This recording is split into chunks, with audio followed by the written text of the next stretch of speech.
Finally one Piece chapter 1165 అయితే వచ్చేసింది. And ఈ చాప్టర్ లో మన రాక్ డీస్ ద బెక్ చనిపోబోతున్నాడు.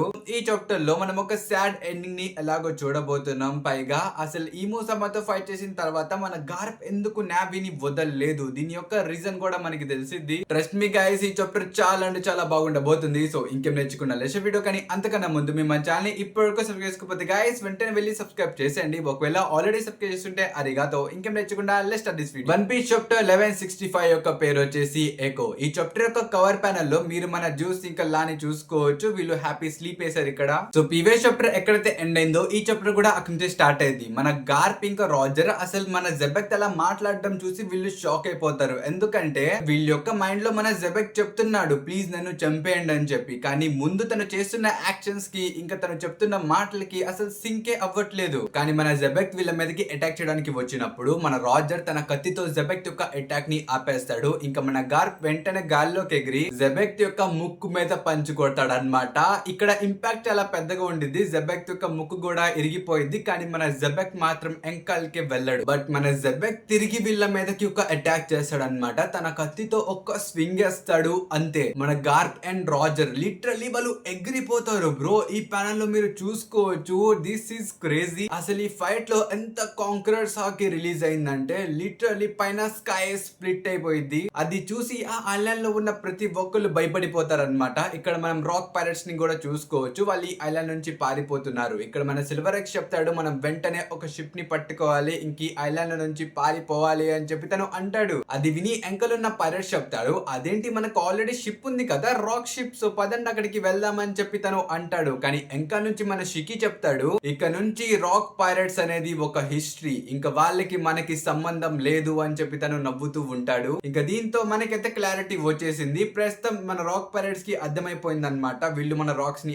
ఆపలేరు అని చెప్పి. దస్ వై వీళ్ళందరూ డిస్బాండ్ అయిపోయారు. ఇంకా దీని తర్వాత సీన్ షిఫ్ట్ చేసి మనకి మెరీన్స్ దగ్గరికి తీసుకుని వెళ్తారు. ఇక్కడ మెరీన్స్ గార్ప్ కి కాల్ చేసి చెప్తూ ఉంటారు అనమాట వెంటనే రండి చాలా లేట్ అయిపోయింది అని చెప్పి వాళ్ళు అంటారు. ఇంకా రెండో వైపు సేమ్ మన రాజర్ పైరట్స్ కూడా రాజర్ కి ఫోన్ చేసి వెంటనే రావాలి, మనోళ్ళందరూ షిప్ దగ్గరికి వచ్చేసారు, నువ్వు వస్తే సేల్ చేసేద్దాం అని చెప్పి వాళ్ళు అంటారు. కానీ రాజర్ ఇంకా గార్ప్ ఒకేసారి చెప్తారు I will make it back for sure, మీరు ఇక్కడ నుంచి ఫస్ట్ వెళ్ళిపోండి అని చెప్పి వాళ్ళిద్దరు వాళ్ళ క్రూస్ కి చెప్తారు. కానీ ఇది చెప్పినంత ఈజీ కాదు గైస్ ఈ ఐలాండ్ నుంచి ప్రాణాలతో బయటపడడం. ఎందుకంటే వీళ్ళ ముందుంది డీమన్ ఫామ్ లో ఉన్న మన జెబెక్. మీరు ఈ ప్యానల్ లో చూసుకోవచ్చు తనతో ఫైట్ చేయడానికి మనోళ్ళిద్దరు వాళ్ళ జాకెట్లు తీసి పడేశారనమాట. బికాస్ వాళ్ళు ఇప్పటి నుంచి సీరియస్ గా ఫైట్ చేద్దామని చెప్పి డిసైడ్ అయిపోయారు. అండ్ స్పెషల్లీ ఇక్కడ మన గార్ప్ చెప్తాడు నేను నిన్ను ఈ రాక్స్ గాన్ని బొక్కలో పెట్టడానికి ఈ ఐలాండ్ కి వచ్చా, కానీ ఇక్కడికి వస్తే సిచ్యువేషన్స్ ఇలా మారిపోయా, నేను ఎక్స్పెక్ట్ చేయలేదు అని చెప్పి తను అంటాడు. ఈ మాట విని మన రాజర్ చెప్తాడు నేను వచ్చింది షెక్కిని కాపాడడానికి, ఇంకా ఈ ఐలాండ్ లో ఉన్న ట్రెజర్ ని తీసుకెళ్ళడానికి వచ్చా, నేను ఎక్స్పెక్ట్ చేయలేదు సిచ్యువేషన్స్ ఇలా మారిపోతాయని. పైగా మనం ఇద్దరం ఒకే సిచ్యువేషన్ లో ఉన్నాం కాబట్టి ఒక పని చేద్దాం, మనం ఎలైస్ గా ఫైట్ చేద్దాం, ఏమంటావు అని చెప్పి తను అంటాడు. ఆ ప్రపోజల్ వినిన తర్వాత ఎలాగో మన గార్ప్ కి వేరే ఆప్షన్ కూడా ఉండదు అనమాట. తను చెప్తాడు నిజానికి నీతో ఎలైస్ గా మారడం నాకు ఇష్టం లేదు, కానీ మనం ఈ రాక్స్ ని ఇలాగే వదిలేలేము కదా అని చెప్పి తను అంటాడు. సో ఫైనల్లీ వీళ్ళిద్దరూ కలిసి యాజ్ ఏ టీమ్ గా ఇప్పుడు ఫైట్ చేయబోతున్నారు అనమాట. ఇక్కడ మన రాక్స్ వెంటనే మన గార్ప్ మీదకి అటాక్ చేసేస్తాడు. ఇక్కడ మన గార్ప్ వెంటనే ఎగిరి జెబెక్ ఎంకాలకు వచ్చి జెబెక్ యొక్క నెత్తి మీద ఒక అటాక్ చేస్తాడు. దెబ్బకి మన జెబెక్ ఆ కొండ లోపల దూరిపోతాడు. అది చూసి మన రాజర్ కూడా రాక్స్ మీదకి అటాక్ చేయడానికి వస్తాడు. మనం ఇక్కడ చూసుకోవచ్చు రాజర్ ఫేస్ చాలా వేడగా ఉంది, తనకి ఫైట్ చేయాలని లేదు, బట్ స్టిల్ తను ఫైట్ చేస్తున్నాడు. రెండో వైపు మన గార్ప్ జెబెక్ యొక్క లెగ్ ని పట్టుకొని జెబెక్ ని ఏదో డ్రిల్లింగ్ మిషన్ లాగా కొండ లోపలికి పంపించేస్తాడు. ఇక్కడ రాజర్ కూడా వచ్చి మన జెబెక్ మీదకి అటాక్ చేస్తాడు అనమాట. వేకప్ జెబెక్ అని చెప్పి తను అటాక్ చేస్తాడు. ఇంకా మన రాజర్ చేసిన అటాక్ యొక్క ఇంపాక్ట్ మనం ఈ ప్యానల్ లో చూసుకోవచ్చు అనమాట. రాజర్ యొక్క హాకీ ఇక్కడ చాలా గట్టిగా మన జెబెక్ మీద పడిద్ది. ఇంకా దీని తర్వాత సీన్ షిఫ్ట్ చేసి మనకి బిగ్ మామ్ ఇంకా కైడో దగ్గరికి తీసుకుని వెళ్తారు. ఇక్కడ మన బిగ్ మామ్ చెప్పిద్ది కైడో నువ్వు తీసుకున్న డెవిల్ ఫ్రూట్ నాది, నువ్వు నా దగ్గర నుంచి దొంగతనం చేసావు, సో ఇప్పుడు నువ్వు నా రుణంలో ఉన్నావు, నేను వచ్చి ఒక రోజు అడుగుతా అప్పుడు నువ్వు నా రుణం తీర్చాలని చెప్పి తను అనిద్ది. బట్ మన కైడో చెప్తాడు ఇది నేను తీసుకున్నాను కాబట్టి ఇది నా డెవిల్ ఫ్రూట్, నేను నీకేం రుణపడి లేను, పైగా ఇక్కడ నుంచి వెళ్ళిన తర్వాత నేను ఒక పెద్ద పైరట్ క్రూ ఫామ్ చేయబోతున్నా, ఆ క్రూ యొక్క స్లోగన్ ఒకటే ఉండబోతుంది అదే బ్రూటాలిటీ అని చెప్పి తను అంటాడు. ఈ మాట వినిన తర్వాత మన బిగ్ మామ్ చెప్పింది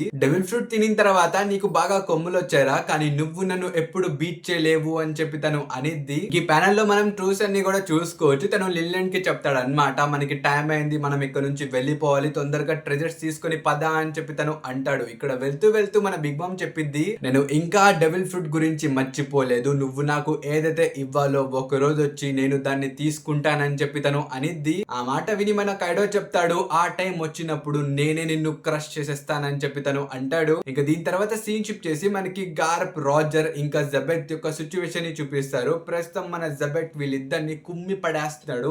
ఇక్కడే సీన్ షిఫ్ట్ చేసి మనకి న్యూ గేట్ దగ్గరికి తీసుకుని వెళ్తారు. మనోడు ఇక్కడ నడుచుకుంటూ వెళ్తూ ఉంటాడు అనమాట. ఎక్కడికి వెళ్తున్నాడో తనకు తెలియదు, బట్ ఈ ఐలాండ్ నుంచి బయటికి వెళ్దామని చెప్పి తను అనుకుంటూ ఉంటాడు. కానీ అప్పుడే పైనుంచి ఒక వ్యక్తి చెప్తాడు, నువ్వు న్యూ గేటే కదా, నాకు నువ్వంటే చాలా ఇష్టం, నేను నీ యొక్క బిగ్ ఫ్యాన్ ని, నా దగ్గర ఒక క్రూ కూడా ఉంది, నా క్రూలో నువ్వు జాయిన్ అవుతావా అని చెప్పి తను అడుగుతాడు. బట్ మన వైట్ బియర్డ్ ఆఫర్ ఇచ్చినందుకు థ్యాంక్స్, బట్ నాకు ఇంట్రెస్ట్ లేదు అని చెప్పి తను అక్కడ నుంచి వెళ్తూ ఉంటాడు అనమాట. కానీ ఈ మాట చెప్పింది ఎవరో తెలుసా, మన మార్క్ యొక్క father polo gram, captain of polo pirate. ఇక్కడ మన వైట్ బియర్డ్ తనతో జాయిన్ అవుతాడో లేదో నాకు తెలియదు కానీ, బట్ వీళ్ళిద్దరు ఒకే వేలో వెళ్తారు అనమాట. ఇంకా దీని తర్వాత సీన్ షిఫ్ట్ చేసి మనకి స్టేషీ దగ్గరికి తీసుకుని వెళ్తారు. ఇక్కడ తను పాపం న్యూ గేట్ ఎక్కడా అని చెప్పి తను వెతుకుతూ ఉండిద్ది, బట్ మనోడు ఎప్పుడో అక్కడ నుంచి వెళ్ళిపోయాడు. ఇంకా దీని తర్వాత సీన్ షిఫ్ట్ చేసి మన డ్రాగన్ దగ్గరికి తీసుకుని వెళ్తారు. And you guys are not ready for this. అసలు మీరు చూసి మీరు షాక్ అవబోతున్నారు. ఇక్కడ మన డ్రాగన్ ఏం చేస్తాడో తెలుసా, లిటరల్లీ వాళ్ళ షిప్ యొక్క హెడ్ దగ్గరికి వెళ్ళి గన్ను పెట్టి చెప్తాడు, ఈ సివిలియన్స్ ని నువ్వు మంచి చోటకి తీసుకెళ్లి వదిలేయాలి, నేను చెప్పేటట్టు నువ్వు చేయకపోతే నీ తలకాయ పేలిపోయిద్ది అని చెప్పి తను అంటాడు.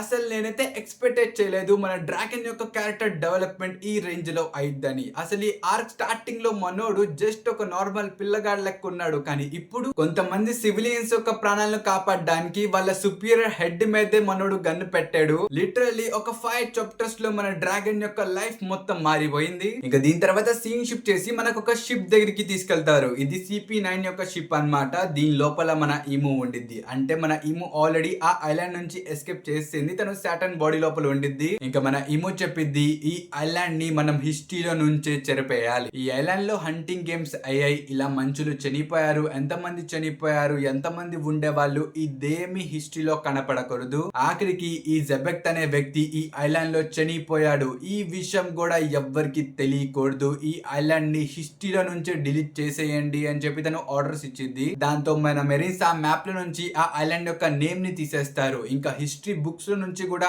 ఆ ఐలాండ్ ని అరెస్ట్ చేసేస్తారు. స్పెషల్లీ ఈ ఐలాండ్ ని మన ఈము ఏన్షియంట్ వెపన్ ని ఉపయోగించి మ్యాప్ లో నుంచి తొలగించలేదు, ఎందుకంటే ఈ ఐలాండ్ ని డిస్ట్రాయ్ చేసింది మన రాజర్, గార్ప్ ఇంకా జబెత్. వీళ్ళ యొక్క ఫైట్ వల్లే ఈ ఐలాండ్ మొత్తం డిస్ట్రాయ్ అయిపోయింది. మీరు ఈ పైన చూసుకోవచ్చు, మనోళ్ళందరూ ఇక్కడ కింద పడిపోయి ఉన్నారు. ప్రస్తుతం వర్షం పడుతుంది. ఇంకా మన రాజర్ చెప్తాడు, మన జెబెక్ట్ ఇలా మారడానికి కారణం గవర్నమెంట్ వాళ్ళే, నాకు తెలుసు ఆ డార్క్ థింగ్ కి గవర్నమెంట్ కి సంబంధం ఉందని, ఒకవేళ నువ్వు గవర్నమెంట్ ని వదిలేస్తానంటే నా క్రూలో నువ్వు జాయిన్ అవ్వచ్చు గార్ప్ అని చెప్పి తను అంటాడు. ఈ మాట వినిన తర్వాత మన గార్ప్ చెప్తాడు, లేదు నేను అలా చేయలేను, ఒకవేళ నేను గవర్నమెంట్ ని వదిలేస్తే మెరీన్స్ ఎవరు కాపాడతారని చెప్పి తను అంటాడు. And guys now it's makes sense. అసలు మన గార్ప్ కి మొత్తం తెలుసు, అయినా సరే తను మెరీన్స్ లో ఎందుకున్నాడంటే మెరీన్స్ ని కాపాడడానికే తను మెరీన్స్ లో ఉన్నాడు, లేకపోతే మనోడు ఎప్పుడో ఒక పైరట్ లా అయిపోయేవాడు, లేకపోతే తన కొడుకొక్క రెవల్యూషన్ ఆర్మీలో ఎప్పుడో వెళ్ళి జాయిన్ అయిపోయేవాడు. కానీ మెరీన్స్ కూడా సేఫ్ గా ఉండాలి, వాళ్ళకేం అవ్వకూడదని చెప్పి తను మెరీన్స్ ని ప్రొటెక్ట్ చేయడానికి తను మెరీన్స్ లో ఉన్నాడు. So back to chapter. ఇక్కడ మన రాజర్ చెప్తాడు, మనం ఇప్పటికే జెబెక్ మీదకి చాలా అటాక్స్ చేసాం, చాలా కాంక్రర్స్ హాకీ యూజ్ చేసి తన మీదకి అటాక్ చేసాం, మనం ఆర్నమెంట్ హాకీ కూడా యూజ్ చేస్తాం, బట్ స్టిల్ ఏ ఉపయోగం లేదు అని చెప్పి తను అంటాడు. ఆ మాట వినిన తర్వాత మన గార్ప్ చెప్తాడు, ఇలా ఎందుకు జరుగుతుందంటే మన ముందున్న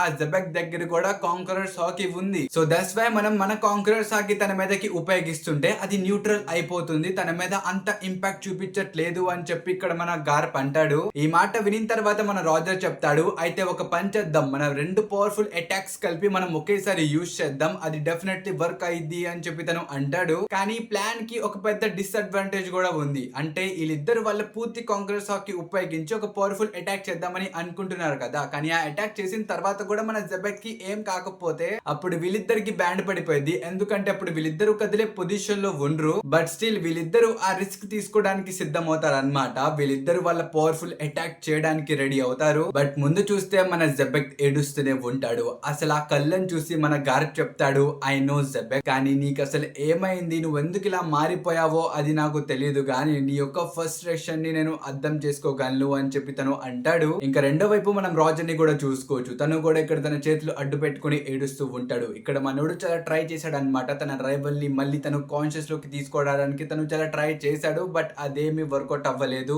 ఇప్పుడు తను చంపేయడం తప్ప వాళ్ళ దగ్గర ఇంకా వేరే ఆప్షన్ కూడా లేదు. దట్స్ వై తను ఇక్కడ ఏడుస్తూ ఉంటాడు. అసలు మన రాజర్ అలా ఏడవడం చూసి ఇక్కడ మన గార్గ్ కూడా చెప్తాడు, హే యూ ఫుల్, ఇది ఏడ్చే టైం కాదు, నువ్వు అలా ఏడవ మాక అని చెప్పి తను అంటాడు. అండ్ రెండో వైపు చూసుకుంటే మన జెబెత్ కూడా ఇక్కడ ఏడుస్తూనే ఉంటాడు. మన ఓడా సెన్సే ఇక్కడ మనలందరినీ చాలా ఎమోషనల్ చేసేస్తున్నారు. అండ్ వీళ్ళిద్దరూ కలిసి ఒకేసారి వాళ్ళ యొక్క ఫైనల్ అటాక్స్ వదులుతారు. ఫస్ట్ ఇక్కడ మన గార్ప్ సేమ్ లూఫీ లాగానే అటాక్ చేస్తాడు. మన లూఫీ యొక్క గమ్ము గమ్ములో గాంతలింగ్ ఉంటుంది కదా, సేమ్ అలాగే ఇక్కడ మన గార్ప్ తన ఫిష్ తో అటాక్ చేస్తాడు. మన గార్ప్ ఈ అటాక్ ని ఇన్ఫినిటియో ఎక్స్ప్లోజన్ అని పిలుస్తున్నాడు. ఇంకా రెండో వైపు మన రాజర్ కగుసోషి ఏస్ అటాక్ ని ఉపయోగిస్తాడు. ఈ అటాక్ తో లిటరలీ మన జెబెత్ ఓడిపోతాడు అన్నమాట. మన రాజర్ ఇక్కడ తన్ని ముక్కలు ముక్కలుగా కోసేస్తే మన గార్ప్ తన లోపల హోల్స్ వేసేస్తాడు. ఈ అటాక్ తర్వాత జెబెత్ లోపల ఉన్న ఆ ఇము యొక్క డార్క్నెస్ కూడా మెల్లిమెల్లిగా ఫేడ్ అయిపోయింది అన్నమాట. ఈ అటాక్ యొక్క ఇంపాక్ట్ ఆ ఐలాండ్ మొత్తాన్ని షేక్ చేసి పడేసింది. ఇంతటితో ఈ చాప్టర్ అయితే అయిపోయింది. మేబీ ఈ అటాక్ తర్వాత మన రాక్స్ కొంచెం సర్వైవ్ అయ్యి తన చివరి మాటలు ఏదైనా చెప్పుంటాడు మన రాజర్ కి, అలాగే మన గార్ప్ కి. నేనైతే అలాగే ఎక్స్పెక్ట్ చేస్తున్నా, ఎందుకంటే ఇప్పుడు మన జెబెత్ one of the favourite characters లా మారిపోయాడు అందరికి. అలాంటిది తను ఏం చెప్పకుండా అలా చనిపోతే అది అంతగా బాగోదు. సో దీని గురించి మీరేమనుకుంటున్నారో కామెంట్స్ లో చెప్పండి. ఇంకా అలాగే ఇంకెవరైనా కొత్తగా చూస్తుంటే మన ఛానల్ సబ్స్క్రైబ్ కూడా మర్చిపోమాకండి గాయస్. ఇంకైతే ఇంతవరకు మనకు నెక్స్ట్ వీడియోలో అండ్ బై బై.